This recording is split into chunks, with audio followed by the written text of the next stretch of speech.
자, 시장이 많이 흔들립니다. 주말에 여러 가지 미국 쪽에서의 뉴스가 나온 것도 불안한 상황이었지만 결정적으로 오늘 시장을 뒤흔드는 건 유가가 $100 넘어갔다라는 이 절대적인 구체적인 숫자가 나오다 보니까 시장에서 더 불안감이 확연하게 느껴졌다라고 할까요?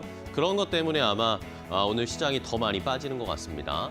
자, 우리 시장은요, 전통적으로 과거에 봤을 때 이런 지정학적 리스크에도 매우 민감하지만 유가에도 굉장히 민감하게 움직이는 시장이긴 했습니다. 물론 작년부터 시장의 분위기가 약간 달라지긴 했지만 과거에 우리가 수십 년 켜켜이 쌓여있던 그런 본질적인 성향이 우리는 유가에 매우 민감하게 반응하는 시장이다라는 거죠.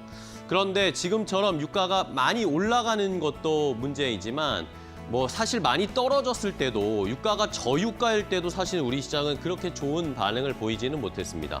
자, 이 표를 보시면 국제 유가의 가격과 코스피가 올라가는지 내려가는지의 이 임계치 존재, 이 상관관계를 나타낸 것인데요. 유가가 많이 올라가면 올라갈수록 당연히 우리는 어떤 부담을 받게 되죠. 자연스럽게 인플레이션에 대한 걱정, 그러면서 성장이 둔화되는 걱정, 이런 것들이 동시에 작용하면서 시장은 자연스럽게 결국에는 지수가 좀 하락세를 나타내는 경향이 두드러졌습니다. 그리고 유가가 오히려 낮아졌을 때도 이럴 때도 유가가 낮아졌다고 무조건 좋은 건 아니다라는 거죠. 왜냐하면 이 유가가 떨어졌다라는 건 과거에 역사적으로 봤을 때 글로벌 수요가 둔화돼서 경기가 안 좋아진다는 사인이거나 아니면 디플레이션 우려 이런 것들이 동시에 작용을 하면서 역시 이런 때도 우리가 지수가 내려가는 상황을 나타냅니다. 보통은 요 40에서 80 사이, 요 40에서 $80 사이에 있을 때가 가장 우리 시장은 결국에는 시장이 안정적으로 움직이는 건데 결국에는 지금 유가 자체가 높은 것도 문제이지만 너무나 빠르게 유가가 올라가는 급등 상황이 우리에게는 더 취약하고 어려운 상황일 수밖에 없습니다. 지난주부터 이번 주까지 해서 유가가 지금 급격하게 올라오다 보니까 그러니까 우리나라 시장이 더 강하게 반응을 합니다. 유가가 우리가 100% 기름을 수입하는 국가이기도 하고 이 기름이 우리 시장에 전반적으로 시장에 대한 걱정을 키우는 중요한 요소이기 때문에 이렇게 급변하는 상황이 어쨌든 시장에 좀 부담을 주고 있는 상황입니다. 자, 그러면 오늘 다음 페이지에 보시면 오늘 리포트들이 또 요 대비하는 많은 이야기들이 나왔는데 하나증권의 리포트를 제가 보니까 결국에는 이 국제유가 $100 돌파하면서 과거에 우리가 2000년 이후에 국제유가의 흐름들을 체크해보면서 이게 어떻게 반응을 했는지 보자라는 리포트를 발행을 했더라고요. 그러면서 지금 요 유가의 단계를 5단계로 좀 나눠 봤습니다. 평균적으로 2000년 이후에 우리나라의 평균 국제유가 WTI 가격이 $64 정도가 됐습니다. 근데 평균보다 지금 확실히 많이 올라와서 4단계 정도까지 올라왔다는 거죠. 근데 지금 $110도 넘어가게 되면 결국에는 5단계까지 극도로 유가가 높아지는 상황까지 가게 되는 거잖아요. 그러면 지금 현재는 시장이 지정학적 리스크는 단기적인 충격이다라고 해석을 하면서 지금 오히려 기회일 수도 있다라는 해석들을 하는데 만약에 유가가 더 올라가서 5단계 그 위로 올라가게 되면 이제 지정학적 리스크 단계에서 거시적인 변수가 바뀌는 순간으로 시장이 돌변할 수 있다라는 그런 경고를 좀 내보이고 있었습니다. 가장 금융시장이 예민하게 반응하는 지점, 요 4단계에서 5단계로 넘어갈 것인가 말 것인가의 요 단계에 지금 있기 때문에 국제 유가의 추이를 지금 매우 중요하게 쳐다봐야 하고 모니터링 해야 된다라는 겁니다. 투자자분들도 마찬가지로요. 이러면서 지금 시장에서는 앞으로 유가가 만약에 5단계로 가게 되면 어떻게 될 것인가에 대한 걱정, 대비를 해야 된다라는 겁니다. 지금 이란에서는 모즈타파 하메네이가 새로운 지도자로 선정이 됐고 미국이 여기를 또 타격을 할지 아니면 이란이 더 중장기적인 전략으로 버티기 잘 전략으로 돌아가게 될지는 아무도 모르는 상황이기 때문에 지금 우리가 객관적으로 살펴볼 수 있는 지표는 결국엔 어쩔 수 없이 유가일 수밖에 없다. 어쨌든 지금은 매우 민감하게 반응하는 상태에 있다라는 것을 인지하셔야 되겠습니다. 다음 페이지를 볼까요?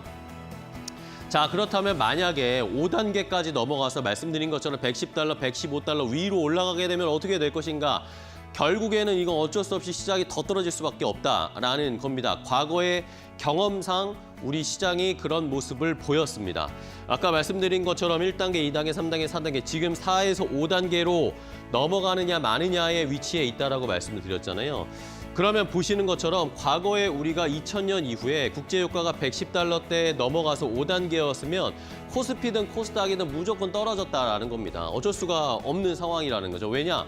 기업들은 원가 부담 때문에 견디기가 어려워지는 거죠. 지금 뭐 삼성전자, SK하이닉스, 현대차 너무나 그전까지는 좋은 평가들을 받았는데 국제유가가 더 올라가게 되면 우리나라 기업들 전반적으로 원가 부담 때문에 부담이 커질 수밖에 없는 상황. 여기에다가 이제 이런 것들이 물가 상승을 일으킬 것이고 소비자들은 실질 구매력이 떨어지게 되고 중앙은행 같은 경우에도 대응책이 매우 복잡해지기 시작하죠. 성장과 물가 사이에서 어떤 선택을 해야 할지 불확실성, 우리가 예측할 수 있는 기대값이 매우 복잡해집니다. 그러면은 결국에는 주식시장이 이 밸류에이션 조정 차원을 넘어서서 시장의 이런 전쟁이 장기화되는 것에 대한 불확실성과 이익이 하향되는 지금은 막 이익이 치고 올라가고 있었는데 이런 것들의 상승률이 이제는 둔화되기 시작할 것이고요. 이러면서 경기 둔화로 이어질 수도 있는 상황을 대비는 해야 한다라는 그런 의견을 제시를 했습니다. 자, 그럼 마지막 페이지를 좀 볼게요. 결국에는 계속 반복드리는 것처럼 지수가 오늘 뭐 사이드카가 걸리고 뭐 서킷 브레이커가 걸리고 이런 것도 중요한데 결국에는 지금 국제유가가 어떻게 흘러갈 것이냐라는 겁니다. 자, 아까도 말씀드렸지만 2000년 이후에 국제유가가 지금 단계별로 봤을 때 어느 정도 그 단계를 유지하는 기간이나 가격을 한번 대비를 해서 이렇게 표로 만들어 줬더라고요.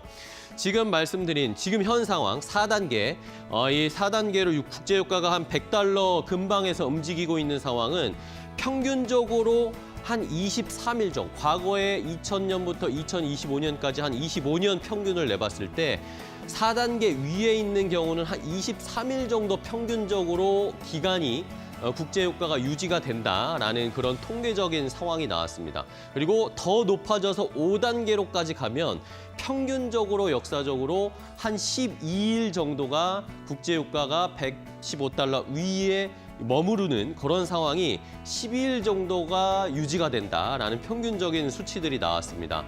어쨌든 이런 거를 계산을 해봤을 때는 적어도 2주 정도는 고유가 상황이 유지될 가능성들이 있다라는 걸 저희가 감안을 해야 되겠고요. 그러면서 이제 우리가 또 한번 마지노선이라고 할 수 있는 라인을 설정을 해줬습니다. 아까 말씀드렸던 것처럼 최근에 25년간 평균적으로 국제유가를 계산해봤을 때는 $64 정도를 기록을 하고 있거든요. 근데 이미 경계선이라고 할 수 있는 $90를 넘어갔습니다. 그리고 지금 가장 중요한 건 이 경계선과 위기선 사이에 있는 이 상황에서 더 위기선 위로 올라갈 것인지 아니면은 조금 진정되는 이야기들이 나오면서 유가가 $90대 아래로 내려올 것인지 요 중요한 분기점을 잘 파악을 하시고 여기에서 어떤 선택을 하실지를 생각을 해보셔야 할 것 같습니다. 지금까지 수익을 낸 걸 일단 수익 실현하면서 현금화를 한 다음에 안정적으로 다시 들어갈 것인지 아니면 시장이 회복될 것이라는 것을 믿고 계속 끌고 가는 전략을 가지고 갈 것인지 시청자분들이 이 유가를 판단을 하시면서 전략을 잘 세워보셔야 하는 중요한 타이밍이다라는 것을 강조드리겠습니다. 앵커 브리핑이었습니다.